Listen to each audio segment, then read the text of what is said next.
Bienvenue sur la Malle en Coin. Aujourd'hui, petite vidéo sur un modèle en particulier, enfin des modèles, un type de malle chez Louis Vuitton qui s'appelle la wardrobe ou qui s'appelle la malle armoire.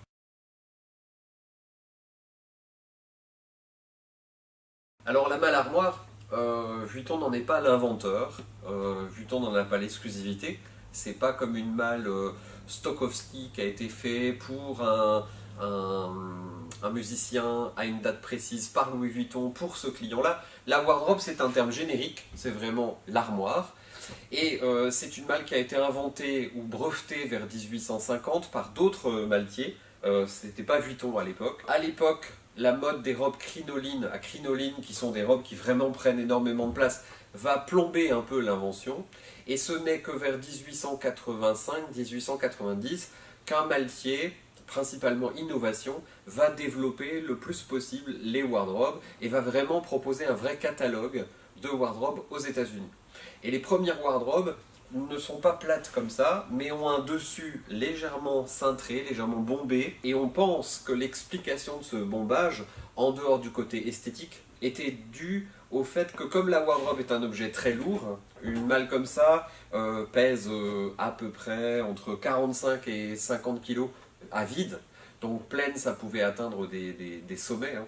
Et donc ces premières wardrobes sont bombées tout simplement pour que le portefeuille, le porteur qui vous l'emmène dans votre chambre d'hôtel, qui vous l'emmène dans votre cabine de bateau ou qui vous la transporte dans votre maison de campagne, ne se trompe pas de côté, ne la mette pas à l'envers. C'est la raison pour laquelle vous verrez que la structure des wardrobes est une structure où en général il y a toujours des pieds en dessous, de façon à ce que les gens repèrent le dessus du dessous, puisque ces malles étaient transportées dans les wagons ou dans les soutes des bateaux, et elles étaient transportées souvent à plat pour faciliter en fait leur transport. C'est la raison aussi pour laquelle vous avez une poignée. On a souvent tendance à tort de croire que les poignées sont faites pour être soulever le bagage, pour soulever le bagage. C'est totalement impossible. Donc l'idée était uniquement de prendre la malle et de céder de la poignée pour basculer le bagage sur un chariot à roulettes, sur un diable, de façon à transporter plus aisément la malle, la poignée ne servant que à ce genre de choses, mais pas du tout à transporter la malle complète puisqu'elle est beaucoup trop lourde. Et je vous invite à consulter l'article qui existe en français et en anglais bien sûr sur le site La Malle en Coin, dont on vous mettra le lien dans la vidéo, pour voir tous les types de wardrobe. Là, on a voulu vous montrer 3 modèles courants chez Vuitton, parce que c'est les 3 modèles qu'on a actuellement. On n'évoquera pas aujourd'hui les malles 48 heures, enfin j'en parlerai tout à l'heure, mais on n'en a pas de modèle en Vuitton. Ça existait dans des tas de marques, donc vous pourrez voir sur l'article les différents types de modèles.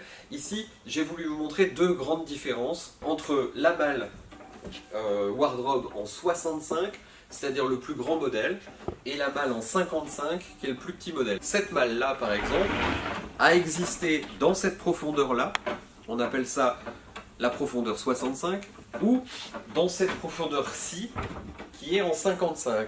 Le modèle le plus courant, c'est le modèle en 55, et le modèle un peu plus prestigieux, c'est le modèle en 65. Alors, comment ça fonctionne une wardrobe? Et c'est là où c'est intéressant, puisque tout l'intérêt est à l'intérieur. Vous avez en général sur les 65 2 crapauds ici, on appelle ça des crapauds en malterie, chez les maltiers. Ici vous avez 2 crapauds aussi, 2 fermoirs, on ouvre, une serrure principale à clé, vous ouvrez votre wardrobe en 2, puis vous ouvrez sur ces modèles là, encore une fois en 2. Et là vous avez un modèle un peu particulier, puisque c'est un modèle qui est équipé de sa table à repasser. Ici, le système de cintre, comment ça fonctionne? Vous imaginez que là, sur ces cintres-là, vous avez le pantalon, sur ces cintres-là, vous avez la veste, le pantalon ici. Vous avez encore des cintres qui sont avec une tige en bois, avec un contre-cintre de l'autre côté qu'on appelle des cintres de princesse, et qui servaient à ce que la robe soit glissée à l'intérieur, et on allait ensuite passer la robe et passer autour directement du cintre. Donc ici, on utilise ça comme ça. Vous avez cette partie-là qui s'ouvre, cette partie, l'intégralité des cintres sont glissés sur les 2 tiges parallèles. Cette partie-là est tout simplement une barre en bois avec des petits accros qui vont permettre de compresser l'ensemble des vêtements lorsque la malle évidemment est utilisée et qu'elle est pleine. Ici vous avez un modèle particulier puisqu'il y a aussi le fer à repasser et la table à repasser, ce qui évidemment n'est pas en standard dans les malles Louis Vuitton. Et de l'autre côté, donc ça peut se refermer ou ça peut se laisser ouvert. Et de l'autre côté, vous avez l'aménagement des tiroirs.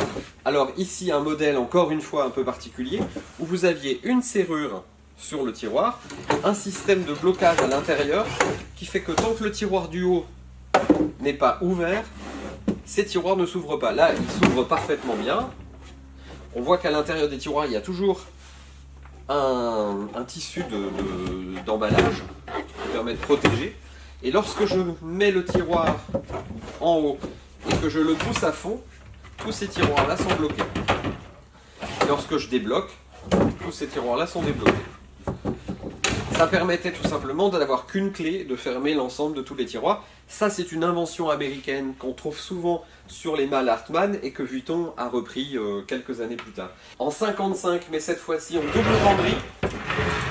Donc quel est l'intérêt d'avoir une double penderie? C'est tout simplement de transporter une garde-robe plus importante. Donc vous avez cintre ici, et toujours avec les valises à chaussures qui accompagnaient en fait les wardrobes. Alors les valises à chaussures, ça se fixe comme ça, on range dans la gorge,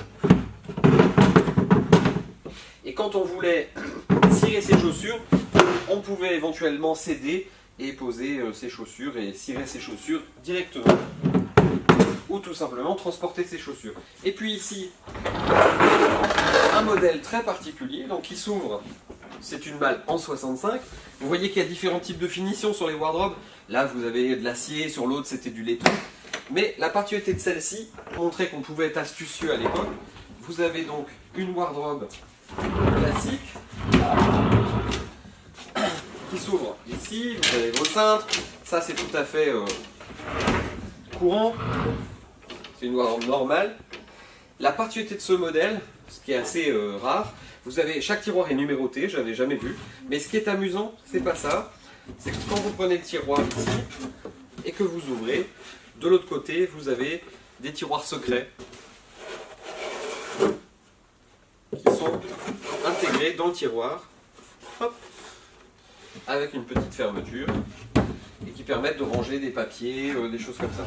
Vuitton a mis au point ensuite des wardrobes un peu différentes, évidemment. Vous avez la wardrobe spéciale penderie qui fait 1,45 m à peu près de haut, qui est un modèle plus grand et qui a une porte à l'avant qui s'ouvre de cette façon-là, tout simplement avec juste des cintres. Vous avez un modèle très rare qu'on a eu et que vous avez en photo dans l'article, qui est la wardrobe à rotation, qui permettait en fait ici d'avoir une porte avec la penderie, et de l'autre côté, quand on faisait tourner la malle sur un système de plateau à roulettes, vous aviez ici une autre porte qui permettait d'avoir des tiroirs dans ce sens-là. Vous avez la wardrobe 48 heures, ce qu'on appelle la 48 heures, c'est une wardrobe qui se pose à plat par terre et qu'on ouvre comme ça, et qui permettait en fait de ranger 2 chemises, 2 costumes, 2 paires de chaussures, et de partir en week-end 48 heures comme son nom l'indique. Les wardrobes souvent à l'arrière, vous avez une grosse partie en bois sur le dessous de la malle, marquée Louis Vuitton, qui permettent en fait de transporter la malle assez aisément et de la poser sur des pieds pour avoir une certaine stabilité. Voilà 3 exemples de wardrobe Louis Vuitton. Évidemment, cette vidéo est en complément de l'article principal qui détaille de façon beaucoup plus précise les choses, mais ça vous donne une bonne vue sur la pièce qui surprend souvent le plus quand on découvre l'univers des malles et des bagages anciens. C'est la wardrobe en général qui surprend le plus. Alors, ce genre de malle, c'est typiquement le genre de pièce qu'on peut utiliser en dressing dans une petite chambre, dans un appartement des grandes capitales. Certaines personnes les posent couchées et les utilisent en table basse dans vraiment des très grands salons. Mais sinon, ça s'utilise aussi dans des salons en décoration. On peut ranger des tonnes de choses. C'est très très pratique comme valet de chambre par exemple, ou pour ranger ces petits trésors divers et variés. Voilà, merci de nous avoir suivis. Abonnez-vous. N'hésitez pas à commenter, à poser vos questions, et à la prochaine fois.